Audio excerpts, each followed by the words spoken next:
देखिए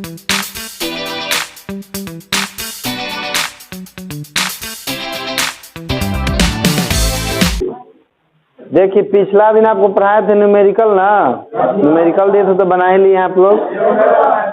नहीं बना है तो कोशिश कीजिए, जरूर बनेगा, मिलेगा आंसर। चलिए नोट लिखा है तो लास्ट में कि जब किसी वस्तु को ऊपर की ओर फेंका जाता है तो अधिकतम ऊंचाई पर वस्तु का वेग शून्य होता है, बताया था ना। और जब किसी वस्तु को ऊपर से गिराया जाता है तो चूंकि गिराएंगे इसे पकड़ नहीं रहेंगे हाथ में ना, वहां से गिराएंगे तो वहां पर उसका प्रारंभिक वेग शून्य माना जाएगा। या जब कोई वस्तु ऊपर से गिरना शुरू होता है तो उसका प्रारंभिक वेग शून्य माना जाता है। जैसे मान लीजिए कि हम भी कुछ लिए हुए हाथ में, ऊपर से छत पर जाके छोड़ रहे हैं, तो छत पर छोड़ रहे हैं तो उसका प्रारंभिक वेग क्या लिया जाएगा? शून्य लिया जाएगा उसका प्रारंभिक वेग। तो जैसे आज टॉपिक आपका है, टॉपिक लिखिए सब कोई, ऊर्ध्वाधर ऊपर की ओर गति के लिए, ऊर्ध्वाधर ऊपर की ओर गति के लिए, ऊर्ध्वाधर ऊपर की ओर गति के लिए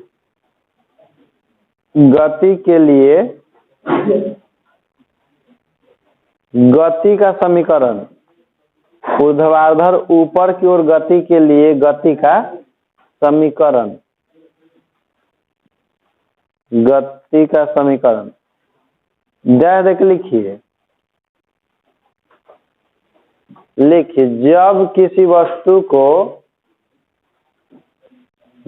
वस्तु को ऊपर की ओर फेंका जाता है, जब किसी वस्तु को ऊर्ध्वाधर ऊपर की ओर फेंका जाता है, जब किसी वस्तु को ऊर्ध्वाधर ऊपर की ओर फेंका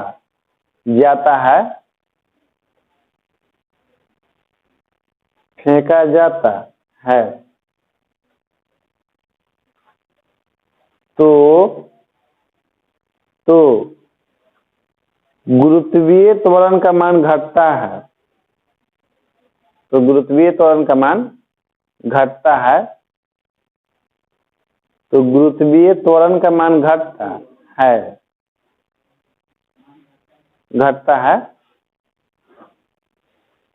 तथा ऊंचाई बढ़ता है,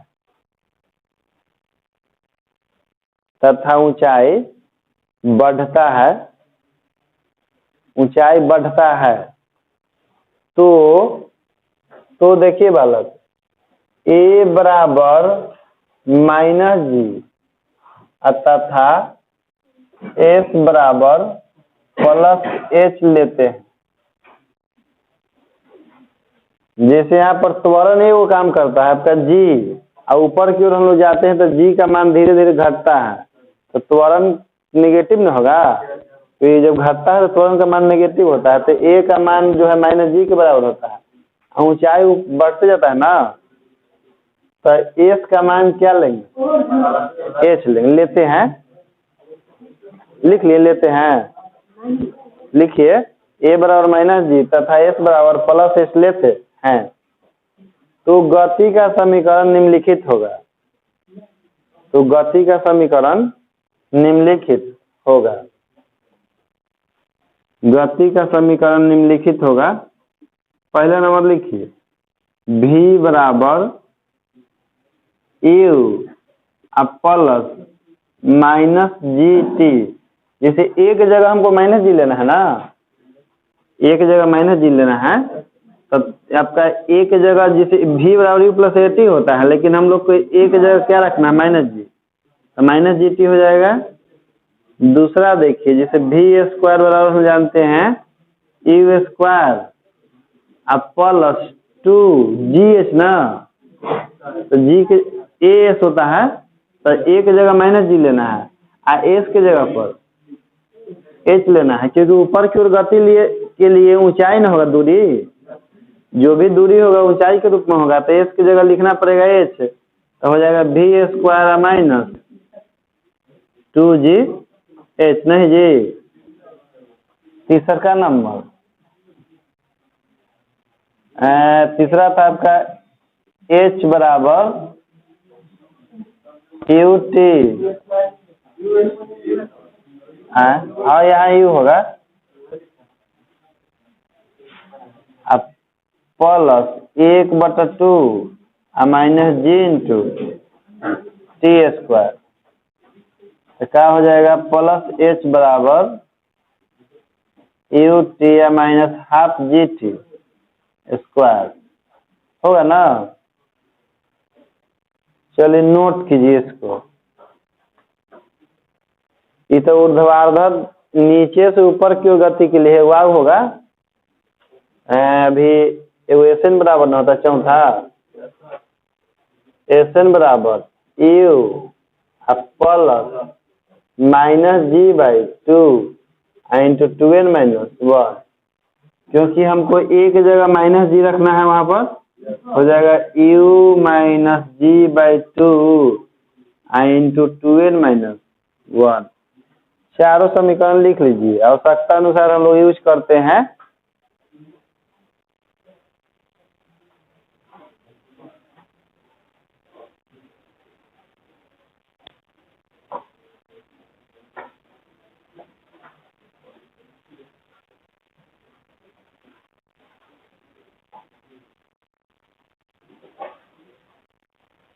ये तो ऊर्ध्वाधर ऊपर के लिए हो गया।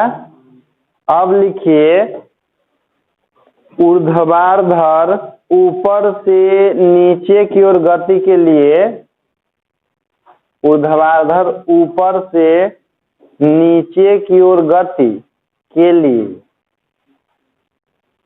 नीचे की ओर गति के लिए गति का समीकरण,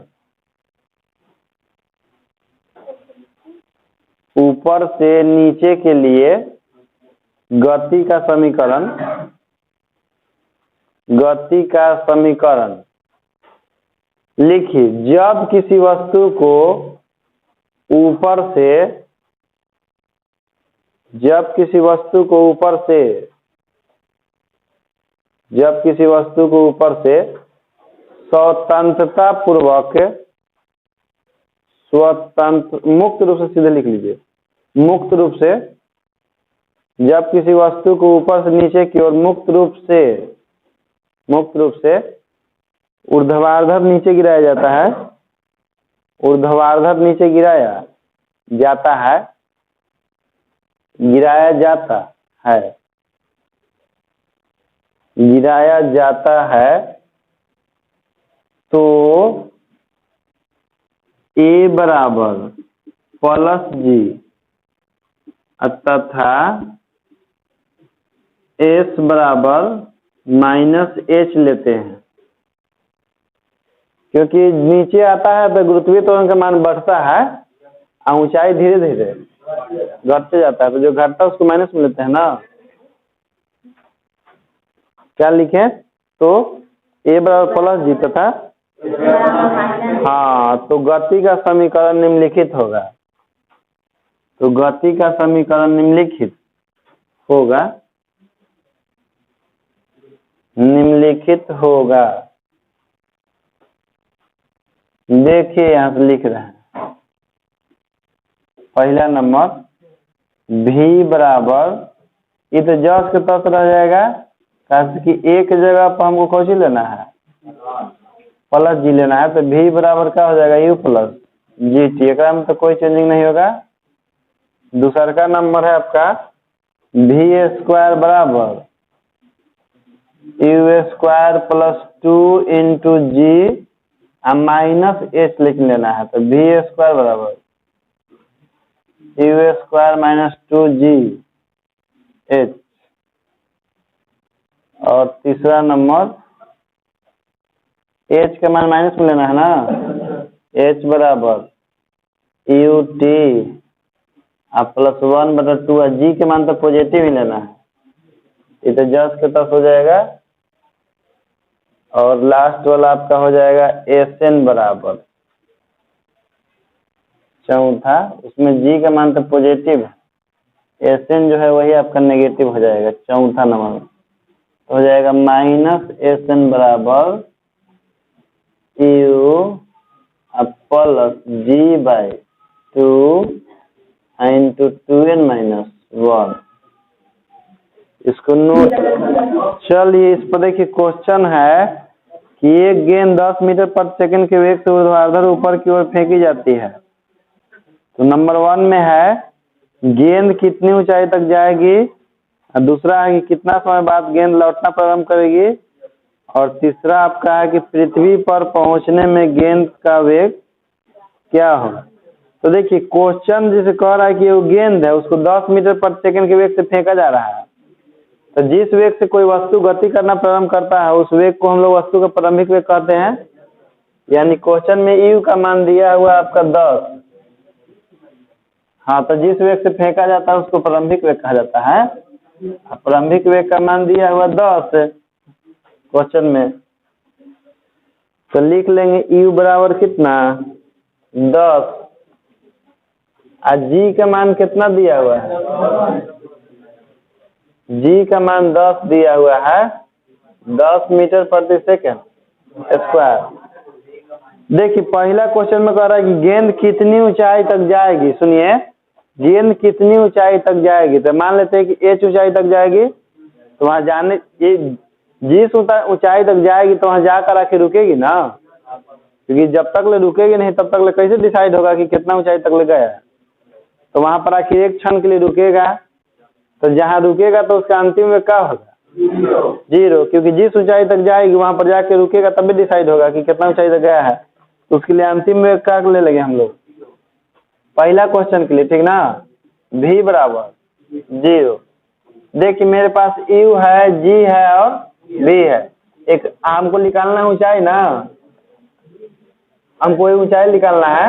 तो चूंकि हम लोग जानते हैं कि v स्क्वायर बराबर u स्क्वायर माइनस 2gh नहीं जी, तो v के मान कितना रखना है 0, और u के मान 10 के स्क्वायर माइनस 2 व g के मान 10 माइनस लगा दिए हैं। फॉर्मूला में g का मान -10 लिए तब ना माइनस आया यहाँ पर, और गुना में h, तो हो जाएगा 0 बराबर में 100 माइनस 20h, तो हो जाएगा आपका 20h बराबर 100, तो h बराबर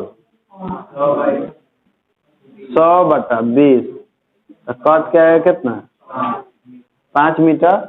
और देखिए वो खास बात ये है कि जिसका जब भी हम लोग किसी वस्तु को फेंकते हैं ऊपर की ओर ना, तो उसका तो वो अधिकतम ऊंचाई बजा के v का मान 0 हो जाता है। अब वही v उसका प्रारंभिक वेग हो जाता है, क्योंकि फिर वहां से लौटना शुरू कर देता है। एक क्षण के लिए रुकेगा फिर वहां से गिरना शुरू कर देता है। तो प्रारंभिक वो अंतिम वेग जो होता है वो प्रारंभिक वेग में कन्वर्ट हो जाता है। तो वस्तु कितना ऊंचाई तक ले गया है 5 मीटर तक। और जितना समय वस्तु को ऊपर जाने में लगता है उतना ही समय वस्तु को नीचे आने में लगता है। जितना समय ऊपर जाने में लगेगा उतना ही समय, तो या आप नीचे से ऊपर जाने में अधिकतम ऊंचाई तक जाने में समय निकालिए, या वहां से उसको आने में समय निकालिए, दोनों समय में क्या आएगा आपका बराबर आएगा। देखिएगा निकालते हैं 2 तरीका से इसको समय। क्वेश्चन में देखिए, क्योंकि वस्तु को जितना ऊपर जाने में समय लगता है उतना ही समय, बशर्ते कि वस्तु मुक्त रूप से हो, मुक्त रूप से मतलब किसी धागे से नहीं बंधा हुआ हो। दूसरा नंबर में देखिए क्या है कि क्वेश्चन दूसरा नंबर क्या पूछ रहा था, कितने समय बाद। तो मान लेते हैं कि जितना समय जाने में लगेगा उतना समय आने में लगेगा। तो ई मान के चलिएगा ना कि यदि मानिए कि ऊपर जाने में जितना समय लगेगा ना उस समय t है, तो ऊपर जाने में मान लेते हैं कि समय t लगता है, तो अधिकतम ऊंचाई तक ले जाएगा, तो अधिकतम ऊंचाई पर जाके मान v के मान होकर 0 हो जाएगा। अधिकतम ऊंचाई पर v का मान हम लोग जानते हैं कि v बराबर u माइनस gt, तो v का मान 0, u का मान 10, g का मान 10 इंटू t, तो क्या हो जाएगा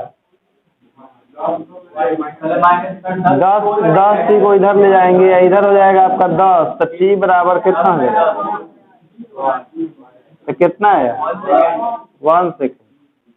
एक और तरीका से इसको बना देते हैं हम लोग। देखिए इससे भी निकालते हैं, जिसे हम लोग जानते हैं फॉर्मूला ना कि h बराबर ut plus half gt square इस पर, तो यहाँ पर ऊपर ऊंचाई के लिए लेंगे तो जी का मान माइनस में लेना पड़ेगा, यहाँ पर तो माइनस GT हो जाएगा ना।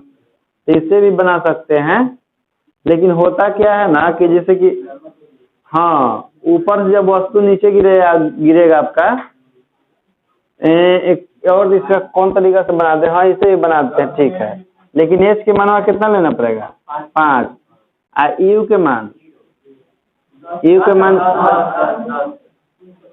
के मान ले लेते हैं यहाँ पर 10, गुना में टी का मान हमको नहीं मालूम नहीं है, लेकिन द्विघात समीकरण के रूप में चल जाए तो फिर दिखते हैं।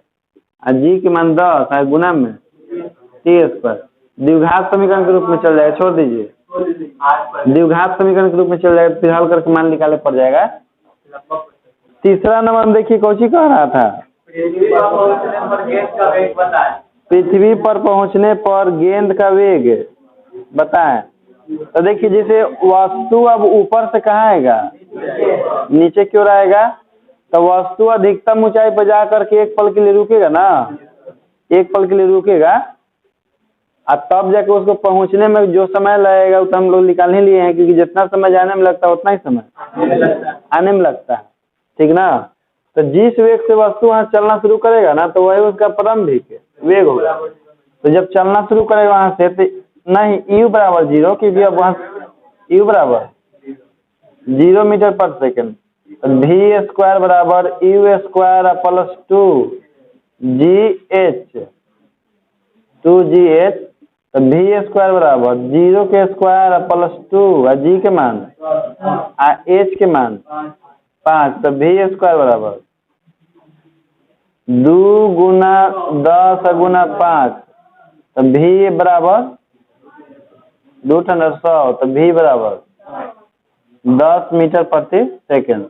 यानी कि देखिए एक तो बात स्पष्ट हो गया कि जितना वेग से वस्तु ऊपरे गया है उतना ही वेग से, और दूसरा बात यह है कि जितना उसको जाए में समय लगता है उतना ही समय बाद, तो जितना जाए में समय लगता है ना उस समय को कहा जाता है टाइम ऑफ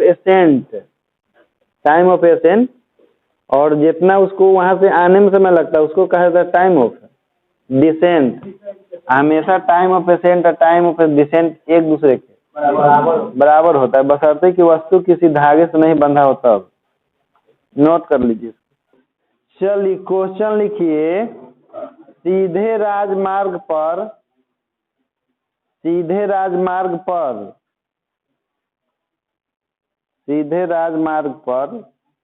एक कार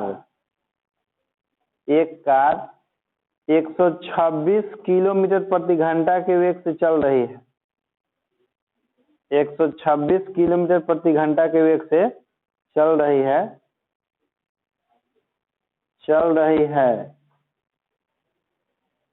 इसे ब्रेक लगाकर 200 मीटर की दूरी पर रोक दिया जाता है।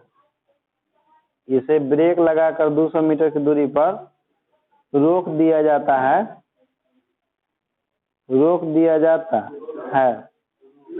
200 मीटर की दूरी पर रोक दिया जाता है। 200 किलोमीटर कौन बोला है, ब्रेक लगेगा पर 200 किलोमीटर कोई रुकेगा? 200 मीटर की दूरी पर रोक दिया जाता है। तो कार के मंदन को यानी कि ऋणात्मक त्वरण, कार के मंदन को समरूप मानकर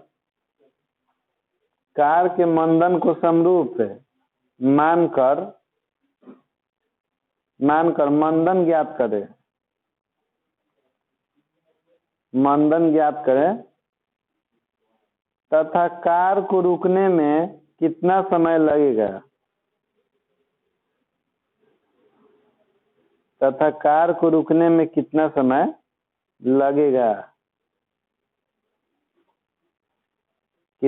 लगेगा, इसका आंसर लिखिए। तो बनाइएगा, रुक जाइए, लिखिए ना आंसर। त्वरण का मान है -3.0625, -3.0625,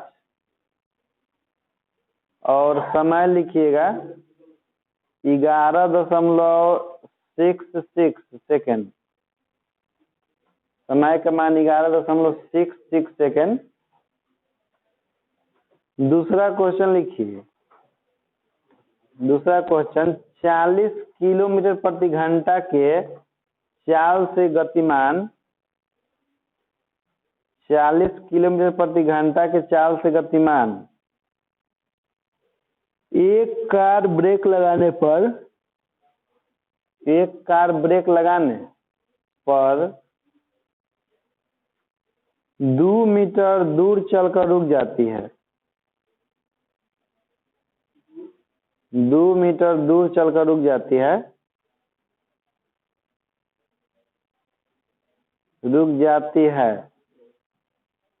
यदि यही कार 80 किलोमीटर प्रति घंटा के चाल से गतिमान हो। यदि यही कार 80 किलोमीटर प्रति घंटा के चाल से गतिमान हो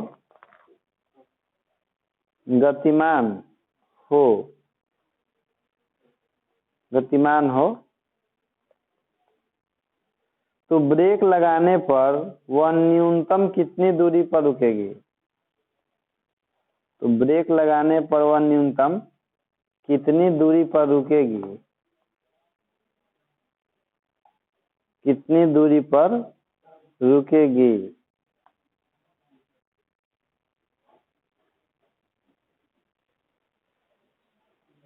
इसका आंसर है आपका 16 मीटर। इसका आंसर 16 मीटर है। चलिए बनाइए दोनों।